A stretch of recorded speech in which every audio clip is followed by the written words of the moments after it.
La parole est à Monsieur François Vanson. Monsieur le Président, mes chers collègues, ma question s'adresse à Madame la ministre de la décentralisation et de la fonction publique. Les collectivités territoriales représentent 70% de l'investissement public local. Il va donc sans dire que le plan triennal de baisse de 30% des dotations des collectivités, cumulé à la hausse des dépenses sociales, a un impact substantiel sur les capacités d'investissement des collectivités territoriales. D'ici à 2017, ce sont 11 milliards d'euros qui ne seront pas investis dans le tissu local. Comme l'ont souligné récemment la Cour des comptes et les associations d'élus, cette situation entraîne des conséquences dramatiques pour les entreprises vivant essentiellement de la commande publique. L'application de ces dispositions n'est pas sans générer de vives inquiétudes, notamment chez les TPE et PME du BTP, qui sont les premières touchées et dont le chiffre d'affaires est déjà fortement impacté par ce plan. L'investissement public représente en effet 50% du chiffre d'affaires de ces entreprises, soit un emploi sur deux. De plus, cette baisse des investissements a des effets préjudiciables sur l'entretien des réseaux publics. Retarder les investissements conduira à engager des sommes plus importantes dans quelques années.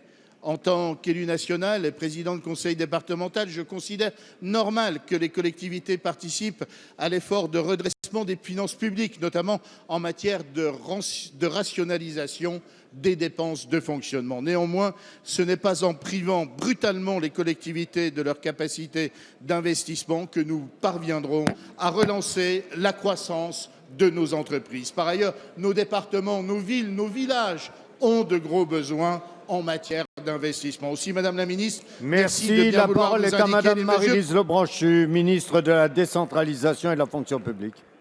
Merci, Monsieur le Président, Mesdames et Messieurs les députés, Monsieur le député Vanson, bien évidemment, vous avez raison, il faut que les collectivités territoriales participent à la baisse des déficits publics, déjà divisé par deux, mais effectivement, l'effort est difficile.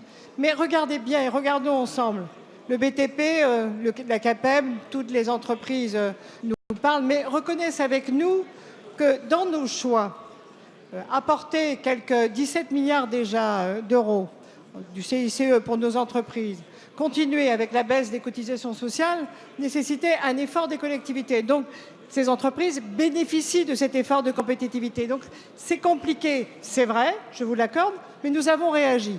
Nous avons réagi avec le ministre de l'économie et des finances, le ministre du budget, en priorisant l'investissement. Nous avons remarqué aujourd'hui une stabilité ou une hausse significative de l'épargne brute d'un certain nombre de collectivités territoriales. Il va falloir regarder en détail celles qui souffrent et celles qui souffrent moins. Mais nous étions devant les sénateurs à la commission des finances, vos collègues l'autre jour avec André Levalini, leur disant que nous sommes d'accord pour prioriser les collectivités les plus en difficulté avec le milliard d'euros qui a été engagé sur l'investissement. Nous avons décidé, avec l'aide de tout le monde, de faire un effort particulier sur le FCTVA pour encourager encore nos communes à l'investissement. Mais je le crois, monsieur le député, nous réussirons le tout lorsque nous serons justes.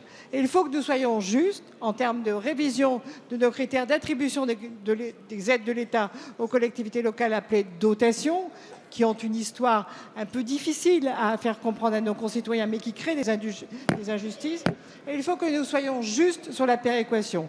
Et l'effort que nous faisons avec les départements, nous devons le faire avec les collectivités, tout en faisant attention à ce que la majorité des crédits que nous avons pu économiser avec cet effort des collectivités a bien été dirigé vers les entreprises. Merci. La parole est à Madame Annie Le Houerou.